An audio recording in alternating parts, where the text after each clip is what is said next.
From this to this. Ang pangit naman ng from this to this natin. Another DIY na naman ang Mami niyo Rose. So, ayan, mga mare ko, meron akong nabili dito kay TikTok na naman ng wallpaper adhesive. Ang ganda niya mga mare, oh. Tignan nyo naman, ang glossy niya, makapal siya, at talagang madikit. Madikit talaga yung kanyang pagkaka-adhesive niyan. So, ayan, magpapalit nga pala muna ako ng wallpaper dyan sa ating poste. So, ayan, sumisingit na naman talaga tong bata na to. Every time na talaga na magliligpit ako ng kalat, lagi talaga yung sumisingit. Hindi talaga nawawala yan tuwing kikilos ako dito sa bahay. Ito talaga yung pinaka nakakaloka kapag magbo-voice over ka. Biglang may mga titilaok na manok. Oo, wala kayong magagawa pati ako kundi mag-a-adjust tayo at wala kayong ibang maririnig dito, kundi puro tilaok na lang ng manok. Diyos ko po, nakakaloka.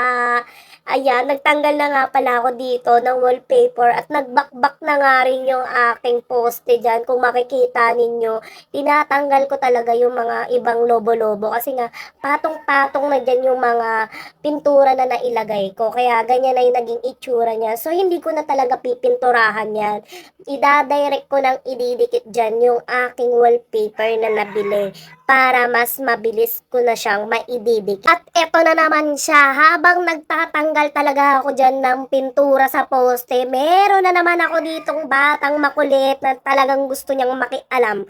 Yung bang para bang gusto niya talagang agawin yung walis tambo dyan at siya na lang ang magwawalis. Sabihan ko na nga, nasabi ko wag ka dito at maalikabok, talagang makulit. Sinasabi ko sa inyo mga mare, kapag may ganyan kayong anak sa bahay, wag niyong papaluin.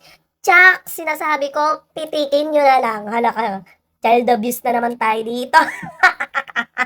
Charis. So, ayan mga mare, magdidikit na ako dito ng wallpaper adhesive ko. Tignan nyo naman mare, ang ganda. Medyo nahirapan nga ako dyan kasi tignan mo naman, napakasyong-asyong ako magdikit.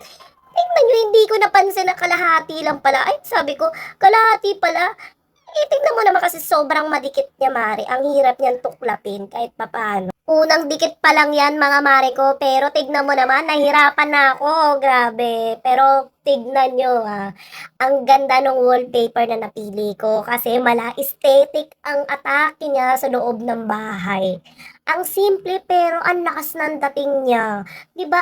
Ang sarap at saka ang ganda niyang tignan sa mata.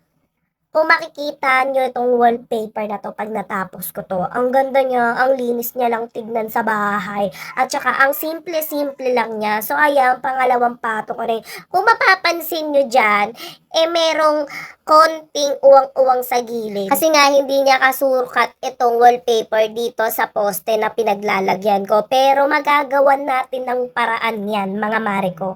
At talagang makikita nyong maganda siya. Talagang mala aesthetic at mala simple lang siyang tignan sa loob ng bahay. Kaya kung team kahoy din kayo mga mare ko, ito perfectong wallpaper na to. So may link ako niyan, antayin nyo lang, ipopost ko yan.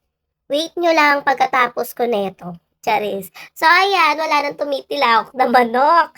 Nagkaroon na rin ng peace. So, ayan nga, makulit na naman yung bata. Nag-uumpisa na naman siya, nakakaloka. So, matapos na nga ako dito. At syempre, lalagyan natin ng pagold ni Mayor yan. Later. Medyo nahirapan lang ako dito sa part na to sa baba kasi nga, pinapantay ko siya, mga mare ko. At talagang, tignan nyo na naman, biglang may narinig akong dilawak ng manok. Diyos ko, kaloka. Ano ba naman yarn? Pero okay lang. Kundi titilaok din tayo mamaya. So ayan, fast forward na tayo at maglalagay na tayo ng pagold ni Mayor dyan para talagang magandang-maganda siyang tignan at talagang mala-aesthetic na ang kanyang atake. At habang nagdidikit nga ako dyan ng pagold ni Mayor, syempre meron na naman sumingit sa aking mini vlog na batang makulit talaga at favorite niya talaga din na sumisilip siya dyan sa aking camera tuwing gagawa ako ng aking mini vlog na para bang gusto niya rin napapansin siya ng mga nanonood. Ganon. O, di ba mga mare, ang ganda na niya. Grabe. Ito lang yan pa lang yung nadidikitan ko pero grabe ang ganda niya na talaga mukhang nakaka-inlove na yung poste. Oo, yung poste na lang kaya yung mahalin ko. Charis. Ang ganda-ganda na niya. So, ayan, ganyan lang talaga ako kapag naboboring ako dito sa bahay. Yung mga matitino, pinapalitan ko, winawasan ko. Charis. Hindi. Kapag matino, siyempre, pag wala tayong magawa, naboboring tayo. Aba, sige, bakbakin natin. Pero alam niyo ba, kapag palinis ang bahay ninyo, maaliwalas, sinasabi ng mga matatanda, more blessing daw yan, magaan daw ang pasok ng mga grasya sa loob ng bahay kapag maayos, malinis, magaan sa mata ng mga tao, yung bahay mo kapag nakikita nila. Ibig sabihin daw is yung pasok daw ng grasya, tuloy-tuloy. Kaya alam niyo ba, pinapaniwalaan ko yun kasi talaga naman talagang nadadama ko naman. Totoo yun sa akin for me. Totoo kasi nararanasan ko naman now. Kaya kahit medyo pricey talaga ang pagde-decor sa loob ng bahay, it's okay lang mga mare ko kasi mababalik din naman yan. And finally, ito na siya. Ang ganda niya mga mare. Ang glossy talaga nitong wallpaper na pili ko. And this is it. Ang ganda niya. So, thank you for watching mga mare ko. Paki-like and share at pa-follow na rin ako. Thank you and bye!